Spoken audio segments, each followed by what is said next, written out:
Vegas post-fight show. Only on ESPN Radio 1100. Here's your host, Steve Cofield. All right, here we are on a Saturday into a Sunday. Late in the morning across a lot of the country.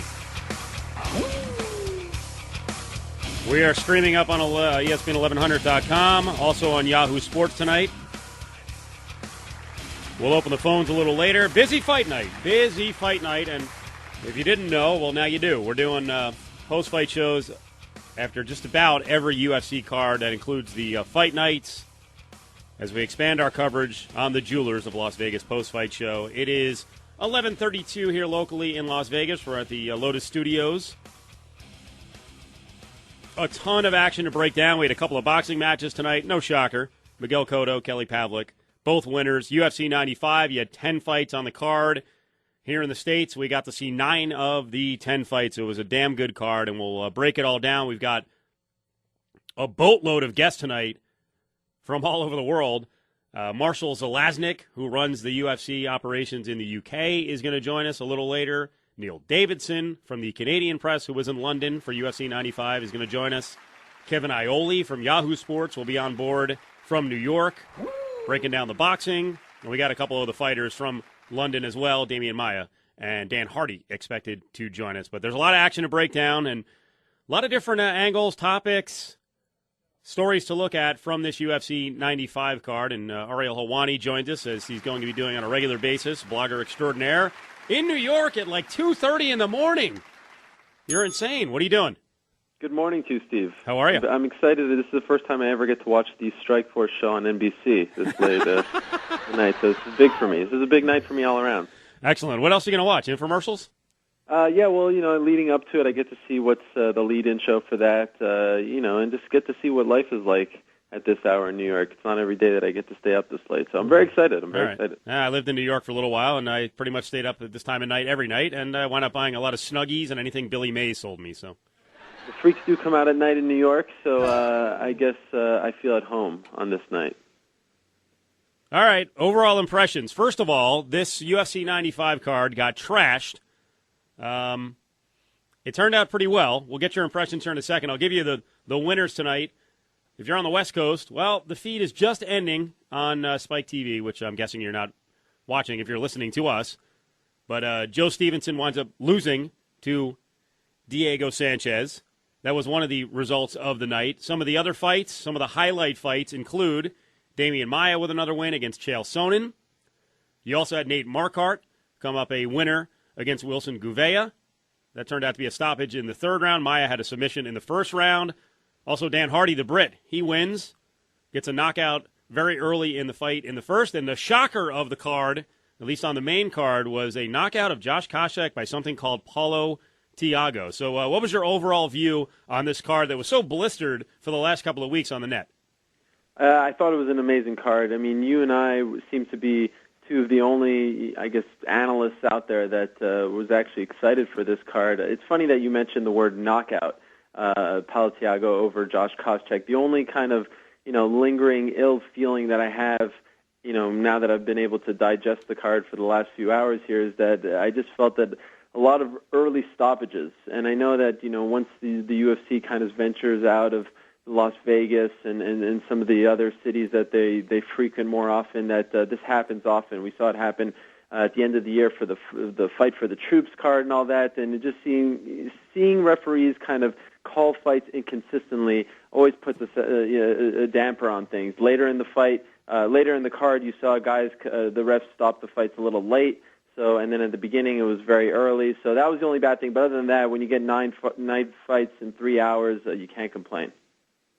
No, it was a good show. And then the fans got treated to some varied fights, too. I thought that was the impressive thing because every fight wasn't the same. We had a rough time watching UFC 94 with all those fights go to decision. Yeah, it's amazing how that works, right? Like UFC 91, it's all quick finishes and all that stuff, one decision. Then you get a card like 94, and it just seems like it's all decisions. It's funny how it kind of one or two early fights kind of set an early trend.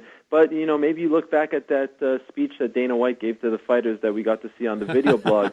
Very spirited, and it was almost like Newt Rockne talking to his players and saying, listen, go out there and kick some freaking ass. So it was pretty inspiring, and maybe they kind of slipped them an extra couple of dollars along the way to say you got to finish these fights, other than the usual bonuses. Right. Well, we had heard that finishes were going to get $20,000 a fight at UFC 94, and as it turned out, 8 of the 10 fights did not provide finishes, so the money did nothing in terms of incentivizing clean finishes either through submissions or KOs. It's ESPN Radio 1100, Yahoo Sports. Steve Cofield along with Ariel Helwani, who's back in New York after a good UFC 95 card. So, with the officiating, what was the worst in your mind? Because I think we disagree on the 3 fights that got stopped. Because you know what, they were odd from the standpoint that guys were taken down, and really the fighter was not allowed to jump on top and finish the fight. Yeah, it's tough because if you looked later on in the card, that was happening. Like I thought in the Dan Hardy Roy Markham fight, I thought they let it go on a little too long. So it was weird how that worked. If you ask me what I thought the worst one was, I guess I'd look towards Terry Etim against Brian Cobb. I thought Terry fought a great fight, and he totally dominated that first round.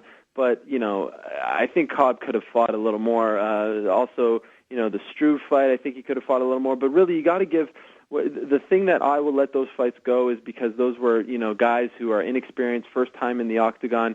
You kind of have to be a little overcautious. But a guy like Josh Koscheck has been there 14 times before. You got to give him the benefit of the doubt, and I don't think they did that. He definitely was rocked. Joe Rogan said his eyes, kind of went to the back of his head, but the guy had no chance to defend himself. And Thiago didn't even pounce on him. He'd even try to finish the fight. He just was like almost shocked in himself to see that he knocked him down after that uppercut. So I think you got to give a guy like that a little bit of leeway when it comes to a veteran. Little odd, Definitely. All right, let's get to the big stories on this card. Let's start at the top of the card, and that was Diego Sanchez and Joe Stevenson. First impression of the fight in terms of the win by Sanchez and the pace of the fight. Yeah, Sanchez looked unbelievable. From the second he walked out and he's foaming at the mouth, you had to know that this guy was ready. Wait, can we do a quick impression? Yeah, well, it's hard to do an impression when it's not a visual thing. You know what I mean? Understand. Just walking out of the tunnel.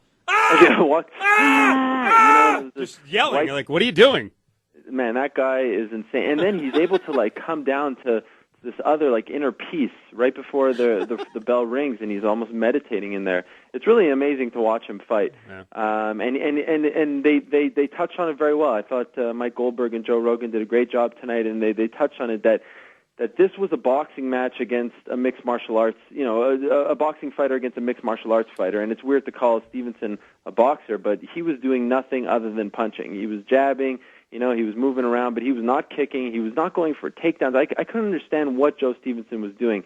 And we've seen this so often that a guy comes in with a game plan and is unable to sort of, check himself and say, whoa, things aren't going well. I need to sort of, mix things up here in the second and third rounds. He didn't do so, and Sanchez was throwing everything at him.